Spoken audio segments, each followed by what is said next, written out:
দেশের প্রান্তিক ও ভূমিহীন কৃষকদের পেশাজীবী হিসেবে স্বীকৃতি এবং সরকারি সুযোগ সুবিধা সরাসরি পৌঁছে দিতে জামালপুরের ইসলামপুরে কৃষি কার্ড বিতরণ করা হয়েছে।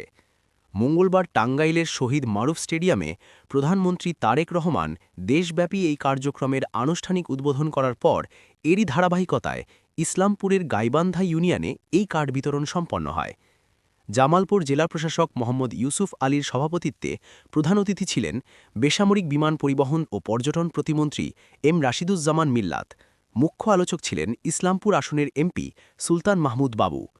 এ সময় বিশেষ অতিথি ছিলেন জামালপুর সদরের সংসদ সদস্য অ্যাডভোকেট শাহ ওয়ারেজ আলী মামুন, মেলান্দহ মাদারগঞ্জ আসনের এমপি মোস্তাফিজুর রহমান বাবুল, জেলা পরিষদের প্রশাসক সাবেক স্বাস্থ্য উপমন্ত্রী সিরাজুল হক, পুলিশ সুপার ফারহানা ইয়াসমিন ও কৃষি সম্প্রসারণ অধিদপ্তরের উপসচিব মোস্তাফিজুর রহমান প্রমুখ।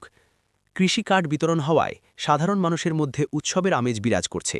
কৃষি কার্ডের মাধ্যমে কৃষক, মৎস্যচাষী ও দুগ্ধ খামারিরা নগদ প্রণোদনা, ন্যায্য মূল্যে কৃষি উপকরণ, সেচ সুবিধা, সহজ শর্তে ঋণ, কৃষি বিমাসহ মোট 10 ধরনের বিশেষ সুবিধা পাবেন।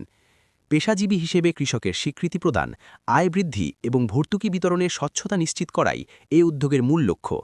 আগামী 4 বছরে 1,65,00,000 কৃষকের হাতে এই কার্ড তুলে দেওয়ার লক্ষ্যমাত্রা নির্ধারণ করেছে সরকার। এই কর্মসূচির প্রাক্কলিত ব্যয় ধরা হয়েছে 681 কোটি টাকা। সবসময় জনতার কথা বলে।